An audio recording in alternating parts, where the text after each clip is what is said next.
Welcome to the Pookie Tunes.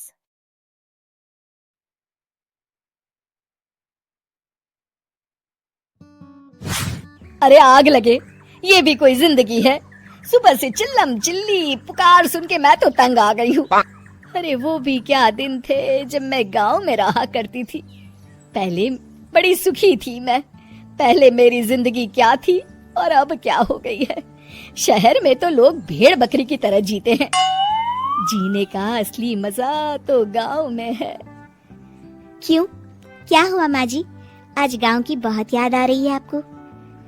अरे हाँ बहू, शहर का जीना भी कोई जीना है। लोगों की आधी जिंदगी तो सड़कों के ट्रैफिक में निकल जाती है और यहाँ रखा ही क्या है। एक बात कहूँ, दिल्ली शहर अब पहले जैसा नहीं रहा। क्या माँ, जब देखो गांव के गुणगान गाती रहती हो। ठीक है, इस बार ना बच्चों के कॉलेज की छुट्टियों में हम सब गांव चलेंगे, ठीक है? हाँ, ये ठीक है। फिर कुछ दिनों के बाद सारा परिवार अपने गांव चला जाता है। अरे वाह, कितनी ताजी और साफ हवा है, कितनी शांति है यहाँ। चल बहू, अब बढ़िया सा खाना बना दे, मजे से आंगन में बैठ के खाएंगे। सुशीला गांव का माहौल देख बड़ी खुश होती है। 2 दिन के बाद गांव की कुछ औरतें सुशीला के घर आती हैं। बड़े दिनों के बाद गांव आई है सुशीला। हमें तो लगा कि तू शहर जाके गांव को भूल गई। और बतिया, तेरी बहू कैसी है? जरा मिलवा तो उससे। अरे मेरी बहू तो लाखों में एक है। बड़ी किस्मत वाली हूँ मैं जो मुझे जानकी जैसी बहू मिली है। हमेशा मेरी सेवा में लगी रहती है और आज तक कभी पलट कर जवाब नहीं दिया उसने। सुशीला की बातें सुनकर सभी औरतें हंसने लगती है।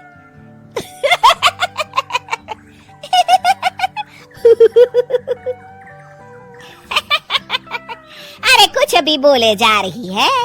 तबीयत तो ठीक है? तेरी बहू चांद से आई है क्या? क्यों बहनों, दुनिया की कोई भी बहू अच्छी होती है क्या? सब औरतें ममता की हाँ में हाँ मिलाती हैं। अरे मैं तो कहती हूँ दुनिया की हर बहू सास का खून चूसने वाली डायन होती है, डायन। मैं तो एक बिल में 1000 सांप के साथ रह सकती हूँ, लेकिन अपनी बहू के साथ नहीं रह सकती। हाँ, तूने सही कहा। मेरी बहू तो तेरी बहू से भी 2 कदम आगे है। सब औरतों की बातें सुनकर ममता मन ही मन बड़बड़ाती है। अरे ये गांव सुधर गया, लेकिन औरतें नहीं सुधरी। अगर थोड़ी देर और इनकी बेवकूफी भरी बातें सुनूंगी तो मैं सच में पागल हो जाऊंगी। फिर सुशीला उन औरतों को घर से दफा कर देती है और राहत की सांस लेती है।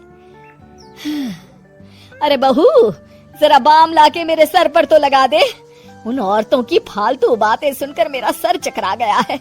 इस गांव की औरतों का तो भगवान ही मालिक है। फिर अगले दिन सुशीला की सास उससे कहती है, अरे बहू, तू यहाँ क्या आराम फरमाने आई है? आखिर ये तेरा ससुराल है। चल चल, घर के कामों में हाथ बटा। शहर में कुछ काम धाम तो करती नहीं है। जरा अपने आप को तो देख, कितनी मोटी हो गई है। सारा दिन घर का काम करने के बाद शाम को सुशीला, हाय मेरी कमर, हाय मेरे पैरों ने तो जवाब दे दिया। आज तो मुझसे मक्खी भी न मारी जाएगी। अरे बहू, जरा आकर मेरे हाथ पैर तो दबा दे।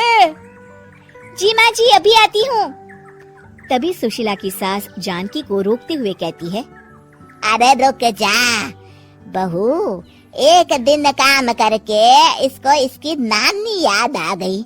हम लोग तो रोज इतना काम करते हैं, कोई जरूरत नहीं इसके हाथ पैर दबाने की। सुबह तक सब ठीक हो जाएगा। सुशीला अपनी सास की बातें सुनकर हैरान रह जाती है। इस तरह धीरे धीरे गांव आने के बाद सुशीला की परेशानी शुरू हो जाती है।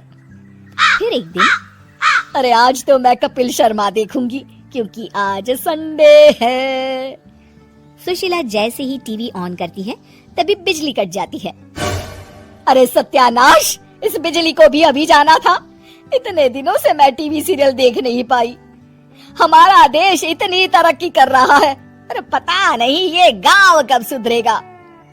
अरे अब तो 2 दिनों के लिए बिजली को भूल जा, ये तो यहाँ रोज की बात है।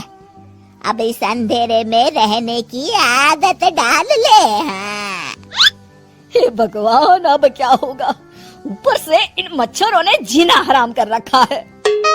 दूसरी तरफ घर के काम कर करके और बिना किसी सुविधा के सुशीला तंग आ जाती है और उसे शहरी जीवन याद आने लगता है। क्यों माँ, मजा आ रहा है ना? अरे आपने ऐसी सूरत क्यों बना रखी है? मुस्कुराइए, अब हम गांव में हैं। मोहन के साथ जानकी भी अपनी सास की खिंचाई करती है। हाँ हाँ माँ जी, आप ही तो यहाँ की बड़ी तारीफ कर रही थी। फिर अभी तो कुछ ही दिन बीते हैं, वैसे भी अब तो आप यहीं रहने वाली है ना? अरे नहीं नहीं बहू, मैं एक दिन और यहाँ रुकी तो मर जाऊंगी। मुझे शहर ले चलो। क्या दिन थे, कितनी सुखी थी मैं वहाँ। ठीक है माँ, हम कल ही वापस शहर चले जाएंगे। इस तरह सुशीला शहर आ जाती है और फिर कभी दोबारा गांव जाने की जिद नहीं करती। तो कैसी लगी आज की स्टोरी आपको? अच्छी लगी तो लाइक करिए, अपने दोस्तों के साथ शेयर करिए और आने वाली स्टोरीज को देखने के लिए हमारे चैनल को सब्सक्राइब कीजिए। Thanks for watching.